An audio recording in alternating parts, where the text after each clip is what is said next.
So I'm pleased to introduce to you Dr. Bruce Corben from Corben Consulting. And Bruce is going to talk about how we can take some of the findings from the research that we're currently doing in the ECIS study and apply them to developing the safe system that is really the underpinning for our road safety strategy here in Victoria. So over to you, Bruce. Good on you. Thank you, Leslie, and good afternoon, everybody. I wanted to talk about particularly the Safe System Road Infrastructure Program, which is a major initiative of the Transport Accident Commission in terms of funding and being done together with VicRoads in particular to deliver much safer infrastructure across Victoria.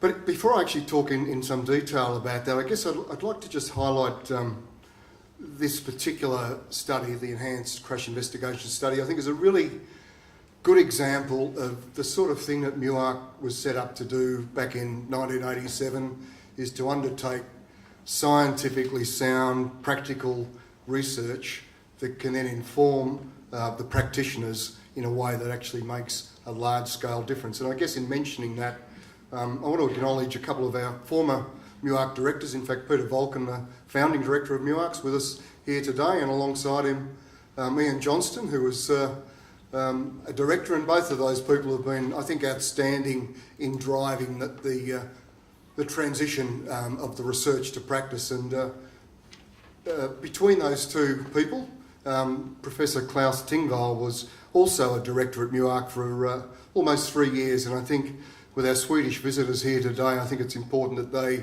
also are aware of what a profound influence that Klaus also has had on both MUARC and the outcomes, I guess, the road safety outcomes in Victoria. So it'd be nice if that message found its way back to Klaus as well. So that little bit of history and background, what I want to do is talk about the Enhanced Crash Investigation Study, the sort of insights that we're hoping to be able to bring from this major piece of research, and how it might actually be used in a practical way via the Safe System Road Infrastructure Program. So I'll talk about SRIP, the acronym SRIP, a little bit about what the program's about, and I guess many in the room will know a bit about it, but others won't. What are the top priorities, I guess, we see for SRIP in terms of being able to make serious progress? How do the two programs or areas of investment connect, ECIS and SRIP, together? I'd like to highlight and hopefully persuade you that innovation will be a really critical part about us making progress in the longer term future. And then to touch a little bit on this sort of notion of one to many, how do we find ways of, from particular detailed insights, multiplying up the road safety benefits that we start to get system-wide and statewide gains. So a little bit about the Safe System Road Infrastructure Program, first of all. It's probably could be regarded as the third generation of TAC funded infrastructure, large-scale investment in improving the safety of the infrastructure in Victoria. The first wave, I guess, of investment was in the order of $325 million spent on accident black spot programs over that period of 12, 13 years, I guess, from the early 1990s. And the program has been evaluated and shown to be very successful. A natural progression, I guess, from the black spot approach has been to the Safe Road Infrastructure Program, of which there were 3 individual components over a period of about a decade or so, and that comprised around $630 million invested again in retrofitting safety to the Victorian network. And then in about 2012, 2013, the TAC announced that they would further strengthen their approach to infrastructure investment with a commitment of $1 billion over the coming decade, starting in 2013 and taking us through to the early in the next decade. So I think that's a tremendous opportunity, and represents the leadership and foresight, I guess, of organisations like the TAC, who have worked successfully and are continuing to work successfully with VicRoads, and now more recently bringing local government into the picture much more strongly, because we see that something like 40% of all of our serious casualties in Victoria actually occur on local government roads, which until recently hadn't been a formal part of the SRIP investment. So another great opportunity, I think, lies ahead to engage with local government through this program.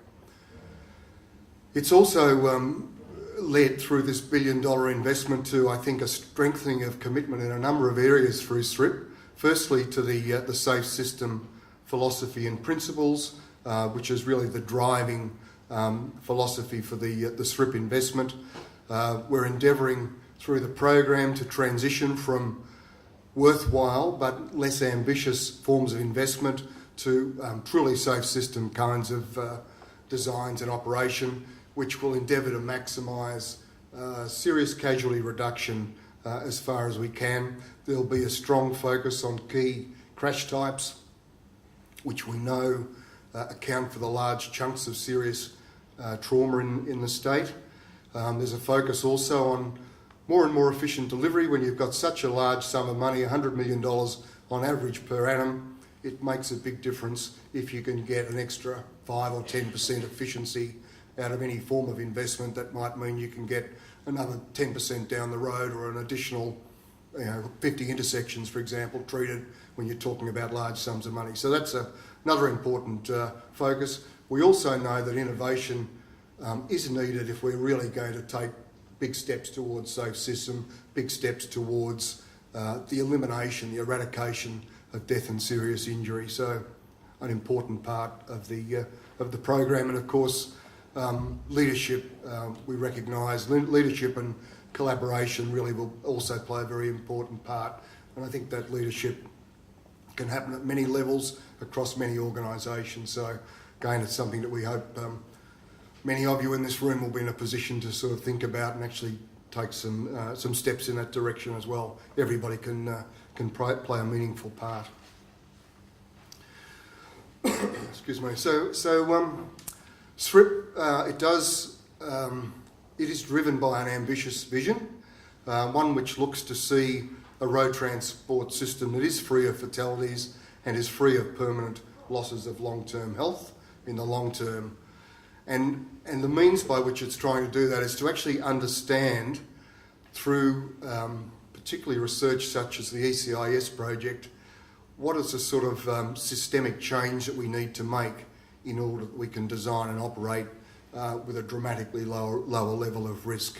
And through the program, we're hoping that the insights that come from both experience with SRIP but also the ECIS will allow us to show some tangible progress in the way the system is designed and the way that's operated over coming years, and that may then become a new way of tackling things.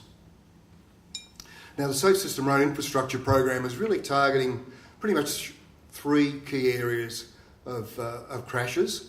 Intersection crashes, something like 40% of all deaths and serious injuries occurring in Victoria. We know that a large part of that problem actually occurs at signalised intersections, which is a certain irony in itself, because we actually signalise in order to not only manage mobility but to bring about a much safer form of operation. Traffic signals themselves in 60 km/h zones are a very large part of the problem. This is the sort of research that's come out of another study, TAC, Vic Roads collaboration, which MUARC carried out looking at intersection safety. So we start to see some really large targets that we need to address if we're going to change the landscape in death and serious injury in this state. Major roads intersecting with minor roads is another major contributor to intersection crashes in urban areas, commonly on 60 km/h roads. It's rare to have a minor street and a major road having very high numbers, but the aggregate effect or the collective numbers are very high. Same thing in rural areas, particularly in the 80 and higher speed limits. Lane departures, by this we mean both head-on and run-off road type collisions, the type that Clay was talking about through the barrier type treatments. Over a third of all serious casualties in Victoria are of that type. It's both an urban problem and a rural problem. In the urban area, it's very much characterised by roadside trees and by roadside utility poles. And it's not just confined to the higher speed rural roads, but a common problem on our 60 kmh roads in particular. In rural settings, again, it's trees, it's embankments, it's drainage ditches, and it's utility poles. And we have a network in Victoria, as does, I guess, most of the other states of Australia, many thousands of kilometres of low standard rural road, which have a 100 kilometre default speed limit. So that's a major challenge as well for us to know how do we tackle that particular problem. The third area that the Safe System Road Infrastructure Program aims to tackle is the more vulnerable of our road users, so pedestrians and cyclists. Something like 20% of all serious casualties, about 12% pedestrians, around 8% cyclists. The problem, as you would anticipate, is largely urban in nature.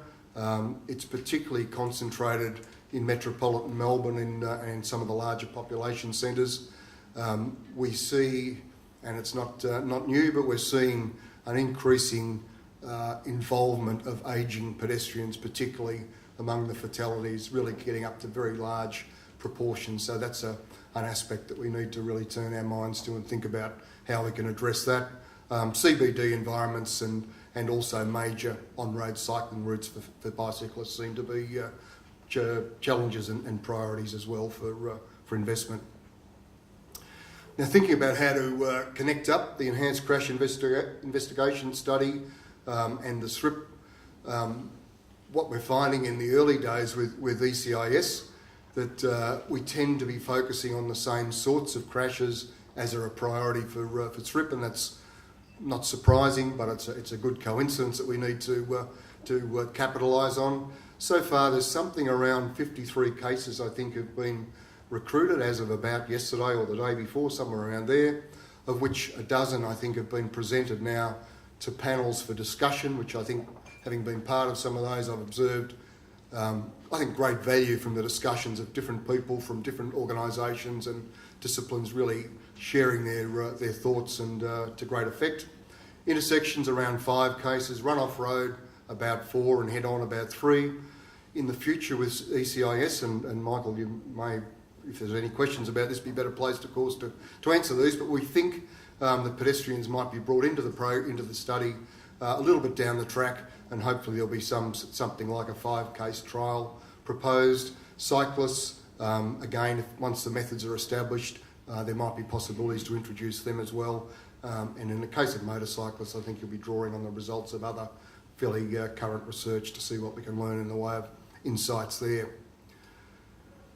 Now, one of the things that's sort of emerging both from the ECIS panel discussions, but also from some of the other work that I've been involved in and others, is that you find that there are so many unique circumstances that lead to a particular serious crash, but the outcome is invariably very much the same for certain crash types.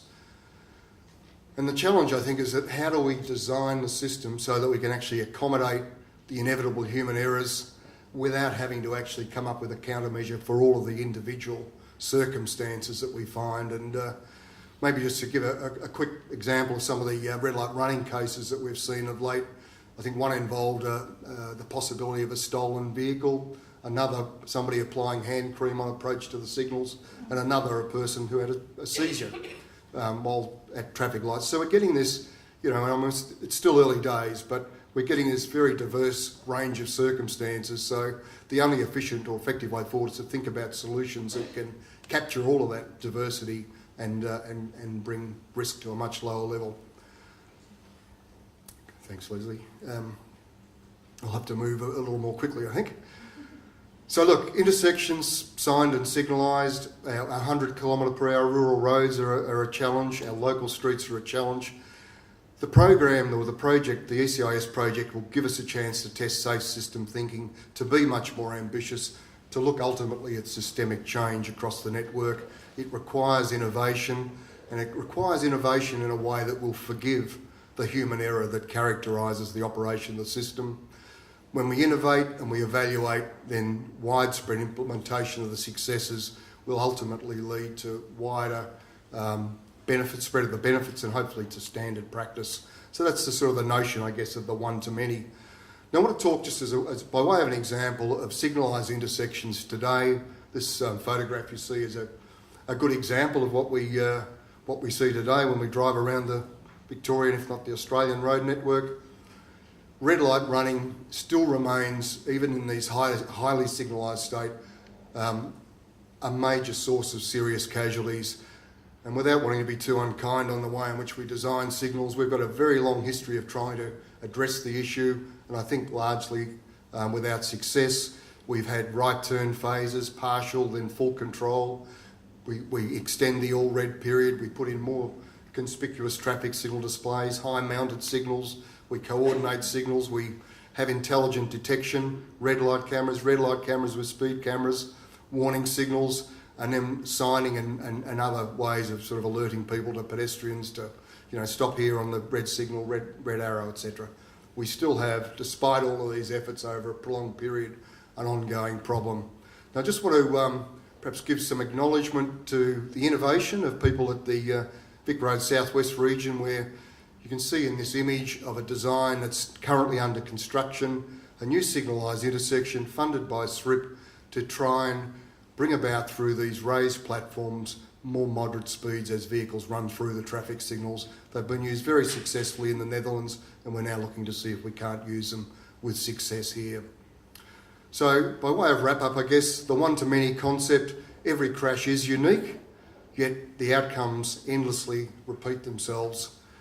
So we have a challenge of trying to draw out of the ECIS investigations, detailed understanding, in-depth understanding of what factors contribute to crashes and to injury risk, then to be able to sort of build up that knowledge from individual cases into a more strategic level, develop the solutions that are affordable, that are generic, and that can be practically applied. And we have, through the Safe System Road Infrastructure Program, a funding source that supports innovation and that supports the delivery on a big scale. So terrific opportunities through that. We need a forgiving system.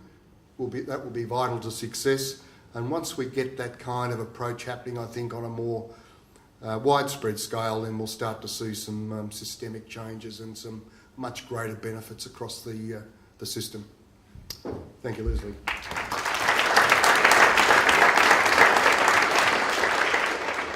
Okay, now questions for Bruce?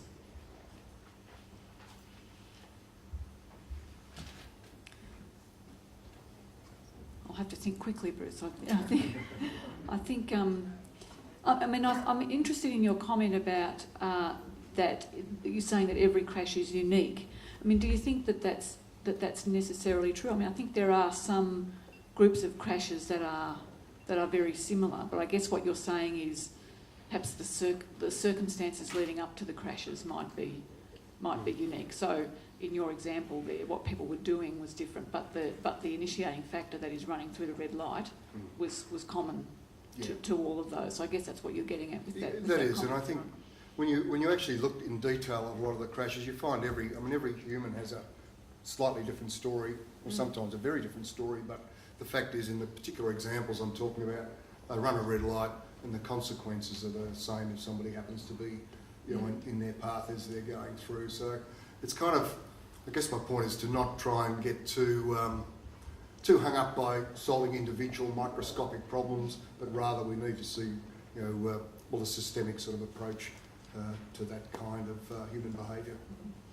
And so, do you think that the practice of doing the panel presentations, which are based on individual crashes, do you think that needs to be modified in any way? Do we need to change our approach to that in order to get at what you're saying here?